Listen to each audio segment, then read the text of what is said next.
Closed doors, I'm a fool for your love.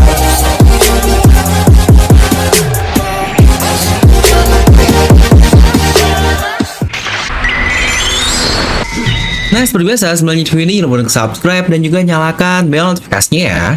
Karena kalian tidak akan tertinggal yang masih menarik seputar One Piece hanya di channel Devil Know Me.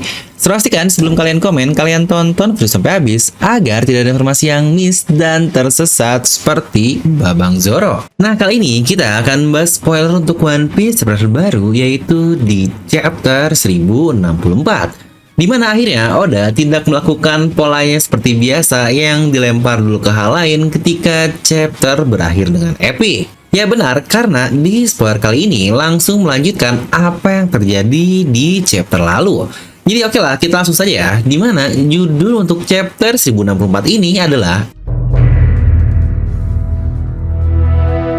dari judulnya seakan-akan itu memberikan kita informasi terkait adanya level-level atau layer atau tier di lab Dr. Vegapunk ini. Yang tapi marilah kita langsung saja bahas dari cover story. Nah, di mana cover story kali ini berjudul Kuzan and Augur of Blackbird Pirates. Ya benar, dengan ini Kuzan sudah fix ya menjadi bagian dari bajak laut Kurohige. Di mana sebenarnya bahasan ini pun memang sudah lama sekali karena dia ini sudah jelaslah bukan aliansi, terutama dari ucapannya di Dressrosa lalu bahwa Burgess ini termasuk one of 10 Titans atau mungkin disebutnya sebagai ke-10 komandan dari bajak laut Kurohige. Dan seperti yang kita tahu, kru dari Kurohige ini ada 9, maka cukup clear saja jika Kuzan adalah kru yang ke-10 dan akhirnya di chapter ini sudah terkonfirmasi. Plus ini juga banyak kesalahan ya, karena di judulnya itu Augur bukan Augur yang lagi-lagi cukup membingungkan nih bagaimana, tapi lagi-lagi malah kita tunggu scanation-nya seperti biasa. Dikatakan jika mereka ini sudah tidak berada di kota coklat karena terakhir terlihat Cracker dan seluruh kota yang dalam keadaan membeku.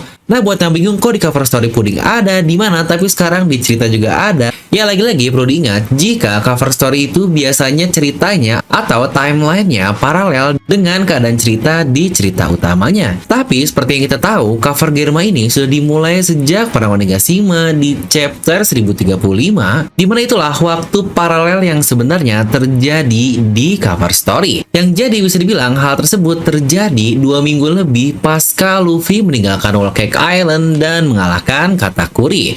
Tapi seperti yang kita tahu, ada lagi time skip 2 minggu pasca perang Onigashima dan time skip beberapa hari pasca Tarung versus Ryokugyu. Yang jadi ya, waktu yang awalnya paralel akhirnya tidak jadi paralel lagi karena banyaknya time skip di cerita utamanya. Nah, jika kita kembali ke spoiler, dikatakan Laopun menggunakan amputasinya untuk memotong Kurohige tapi berhasil di-counter oleh kemampuan Peach ini. Dan ketika mereka bertarung, kita diperlihatkan Puding yang berada di kapal dari Kurohige yang dia dikatakan sudah mengawakeningkan mata ketiganya. Ya benar, seperti yang sudah kita bahas di video review lalu. Dan buat yang tidak percaya juga ini, walau chapter lalu masih setengah benar teorinya, tapi dengan ini maka teori saya setahun lalu terkait Kurohige yang mengincar Puding Cuan untuk membaca poneglyph akhirnya terkonfirmasi. Yang wadah banget nih, 3 chapter Oda langsung ngejebret beberapa misteri yang terkuak satu persatu. Dimana sejujurnya peran Puding ini sangatlah penting sekali karena banyak sekali yang bilang, lah bang kan licik banget kalau cuma Nico Robin yang bisa baca poneglyph. Akhirnya cuma Luffy dong yang bisa sampai ke Loftel, dan akhirnya Oda pun memberikan plot kepada Kurohige alias dengan Puding Cuan yang bahkan dikatakan sudah mengawakeningkan mata ketiganya untuk bisa membaca tulisan kuno. Yang sebenarnya saya pun masih bingung tulisan kuno apakah yang dimaksud oleh Kaido dan Big Mom ketika percakapannya.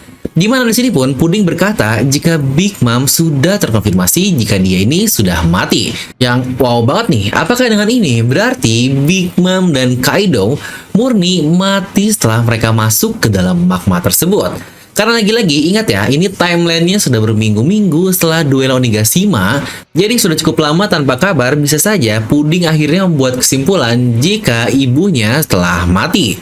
Yang masih bingung juga sih sebenarnya, kok mata Puding tiba-tiba awakening? Yang lagi-lagi awakening apa sih yang dimaksud? Apakah ini ada hubungan dengan buah iblis atau ras bisa awakening yang akhirnya jadi bagaimana?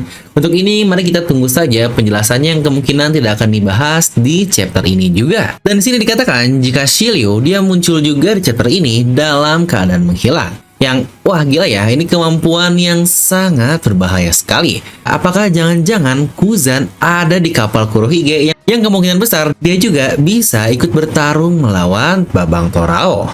Di sini juga kita akhirnya diperlihatkan kekuatan dari bajak laut Torao. Ya seperti yang sudah dibahas lah ya, kru dari Lao ini satu-satunya yang nggak dapat panggung di Onigashima dan cuma ngelawan kroco-kroco doang. Bahkan untuk Kid saja dia masih ada killer sang tangan kanan yang ikut mengalahkan Hawkins. Jadi seharusnya sudah jadi ajang lah ya bagi kru untuk Torao ini menunjukkan kekuatan mereka di duel versus Kurohige. Nah di sini pun dikatakan Akainu bahkan mendengar pertarungan antara Lao versus Kurohige tersebut yang sedang terjadi di sebuah pulau yang bernama Winner Island.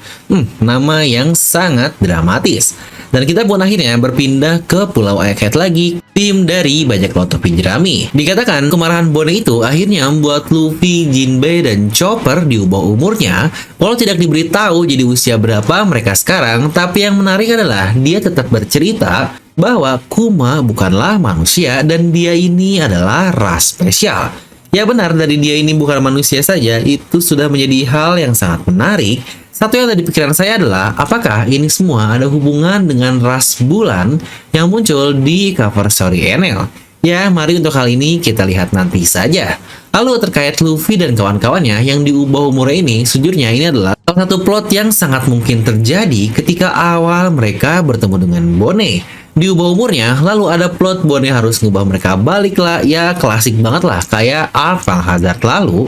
Saat Lau dia mengubah kepribadian orang yang sejujurnya menurut saya itu cukup membosankan. Tapi kalau lihat gimana Lau bisa sembuh dari kemampuan buah iblis Doki saja, bukankah setidaknya Luffy pun harusnya bisa sembuh dari kemampuan Bone ini? Tapi ya mari kita lihat aja lah plot apa yang coba Oda bangun. Dan akhirnya, yang jika seperti ini, jika Kuma adalah ras yang unik, bukankah seharusnya Bone juga adalah ras yang unik juga? Apakah jangan-jangan lagi jika Kuma dan Bone bukan anak kandung? Tapi kira-kira ras apa lagi nih yang dimaksud di chapter ini? Yang bahkan untuk ras Lunarian dan Oni saja kita masih belum tuntas udah mendapatkan ras yang baru. Dan berpindah kita ke geng Zoro lagi, di mana Zoro dan Brook katanya akan menunggu di kapal dan sisanya mendapatkan baju baru yang entah nih apakah baju futuristik seperti Luffy sebelumnya. Di mana akhirnya tim Zoro berhasil bertemu dengan Shaka, sang Vegapunk nomor 1. Semakin penasaran ya, sosok dari Shaka ini akan seperti apa? Apakah benar akan seperti prediksi kita, dia mirip dengan pahlawan Sora ya? Yang chapter pun ditutup dengan Shaka, Vegapunk nomor 1 yang sebelumnya kita lihat, dia katanya sedang berbicara dengan seseorang, dan orang itu adalah Monkey D. Dragon. Ya benar, ayah dari Luffy, sang komandan revolusioner. Tapi dikatakan dia berkata kepada Dragon bahwa Vegapunk akan segera mati. Dia bisa-bisanya ngomong seperti itu, yang sejujurnya ini chapter yang sangat complicated banget. Dari mana Shaka tahu Vegapunk akan mati dan bukankah dia juga diincar bersama dengan si Pinol? Dan apa yang akan terjadi jika Stella atau badan utamanya mati untuk para satelitnya dari Vegapunk 1 sampai Vegapunk 6?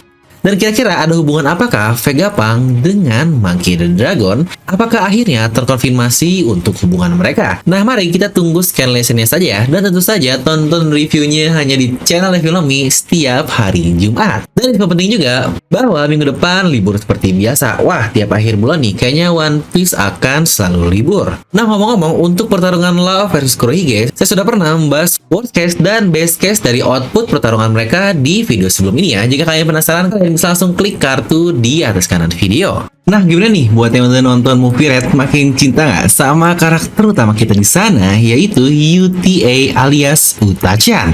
Yang sejujurnya saya sendiri benar-benar takjub sama pengkarakteran dari satu karakter ini yang seperti versi wanita dari kapten kita, Luffy. Nah, buat kalian yang udah sayang banget sama Uta sampai pingin kaosnya, kami dari DNA Merch masih ada nih kaos spesial edisi Uta yang hanya diproduksi 10 pieces saja. Jadi kalian gak perlu malu bakal pakai kaos yang mirip dengan orang lain karena eksklusif tidak akan diproduksi lagi.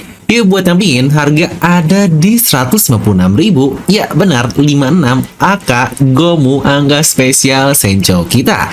Dan di edisi spesial juga kali ini akhirnya kami merilis non-kaos yaitu Gizmo, ada topi, imani, dan lanyard yang kece ini untuk menambah variasi outfit kalian. Dan untuk pembeliannya masing-masing bertotal 200.000, tapi dengan bundle Gizmo ini kalian cukup bayar 150.000 saja. Ingat lagi-lagi, ini cuma terbatas untuk 30 pembeli saja loh. Telat dapat, ya nggak akan produksi lagi, sayang sekali. Jadi sewa cepat, ya dapat. Pembelian hanya bisa dilakukan melalui Tokopedia. Dan produknya sudah ada di Tokopedia dengan klik link yang ada di deskripsi video ya. Ingat, sewa cepat, dia yang dapat. Semoga kurirnya buat lebih Kuma ya, biar terrepot langsung sampai. Nah, jadi itu untuk video kali ini. Kalian bisa langsung tuliskan pendapat kalian di kolom komentar di bawah. Dan seperti biasa, semoga kalian terhibur dengan video ini. Like aja kalian suka, dislike aja kalau suka. Jangan lupa untuk subscribe dan juga share ke teman kalian. Gue Devan pamit, and I'll see you guys next time.